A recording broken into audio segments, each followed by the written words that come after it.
नमो नमः। Today Ayurveda platform में आप सभी का स्वागत है।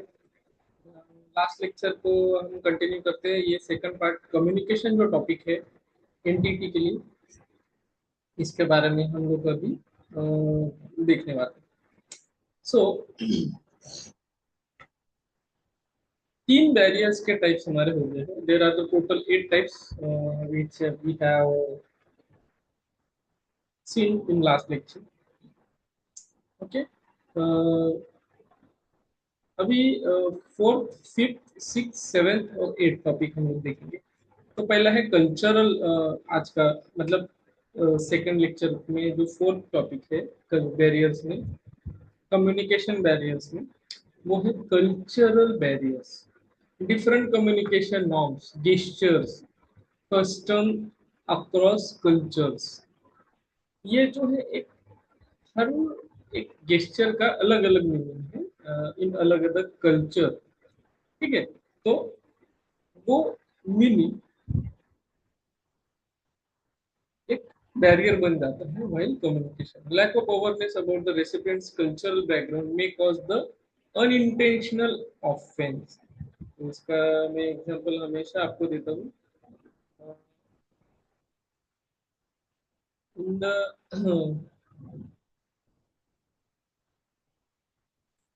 यूएई, यूनाइटेड अरब एमिरेट्स,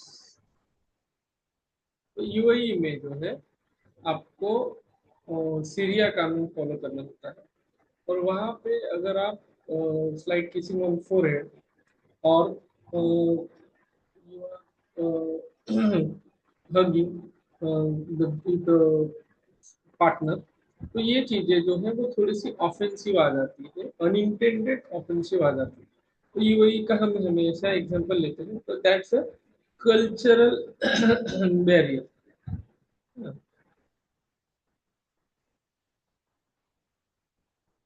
उसके बाद है organisational barrier. Hierarchical structure can restrict free flow of information. Bureaucrats procedure delay message transformation. Bureaucratic procedures, अभी जैसे what is the bureaucratic procedures. मान लो आपको XYZ रिक्वायरमेंट है ना, आपको चाहिए घर के कुछ दस्तावेज बनाना, जिसको हम लोग बोलते हैं 7/12। तो 7/12 के लिए 7/12 होगा तभी जो आप कंस्ट्रक्शन कर पाओगे।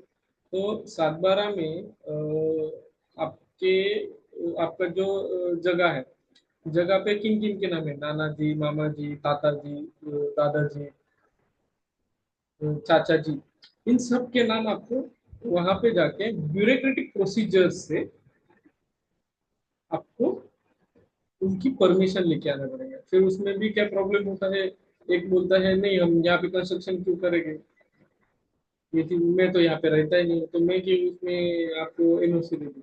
तो यहाँ पे ब्यूरोक्रेटिक प्रोसीजर्स में प्रॉब्लम आती है। फॉर एक और दूसरा हम एग्जांपल ले सकते हैं कि वॉर सिचुएशन हुई है, और वॉर सिचुएशन में कमांडर इंचार्ज जो होते हैं उनको कुछ डिसीजन लेना है to enter the territories of enemy. तो वहां पे ब्यूरोक्रेटिक प्रोसीजर में ऐसा आता है कि आपको पहले परमिशन लेनी होगी ब्यूरोक्रेट से। ब्यूरोक्रेट फिर राजनेताओं से परमिशन लेंगे, डिफेंस मिनिस्टर से परमिशन लेंगे और उसके बाद एक्शन करें।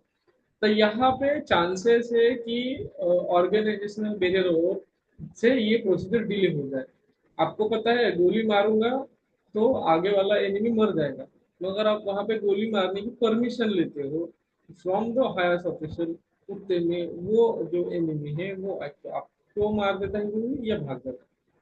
यही चीज हमारे इंडियन पिनल कोड जो पहले था आईपीसी, उसमें मिलती थी। बहुत सारे लूप होल्स थे, और वो लूपहोल्स का इस्तेमाल करते करते जो ब्यूरोक्रेट्स, लॉयर्स वगैरह थे, वो तारीख पे तारीख देते जाते थे, और एक एक जो क्रिमिनल ऑफेंसिव केसेस थे उसमें भी कम से कम 3 या 4 साल लगते थे, है ना। तो ये अगर अच्छी तरीके से इसको अगर हल नहीं किया तो there is a delay in the message transmission. तो ये मैंने एग्जांपल्स बताया आपको, आपके तरह से इसको समझने के लिए एग्जांपल्स है। ऐसा होता ही है ऐसा नहीं, मगर इसके केसेस बहुत सारे मिले हैं। उसके बाद lack of clarity in the role and responsibility affect the information sharing. Role किसका क्या है ऑर्गेनाइजेशन में, एचओडी का क्या रोल है, लेक्चरर का क्या रोल है, रीडर का क्या रोल है, वो अगर क्लैरिटी नहीं है, लेक्चर को लगता है कि वो ज्यादा लेक्चर ले रहा है, रीडर को लगता है कि मैं तो अभी सीनियर हो गया, मैं कम लेक्चर लूंगा, या एचओडी को लगता है कि मेरे तो 10 साल ये फील्ड में चले गए, I am the senior most person here now, सो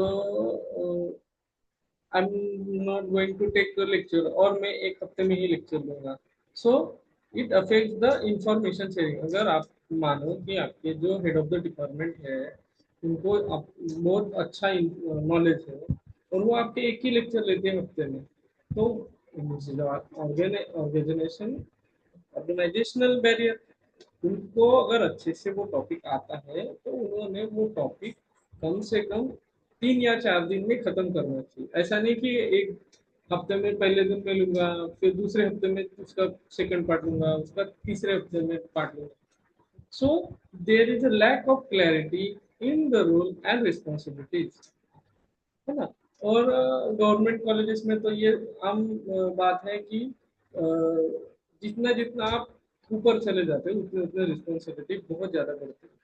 अभी एनसीएसएम के कुछ काम हो गए, या एमयूएचएस के कुछ काम हो गए, तो इस वजह से हायर ऑफिशियल्स, एचओडीज हो गए, प्रोफेसर लोग हो गए, वो बहुत बिजी रहते हैं।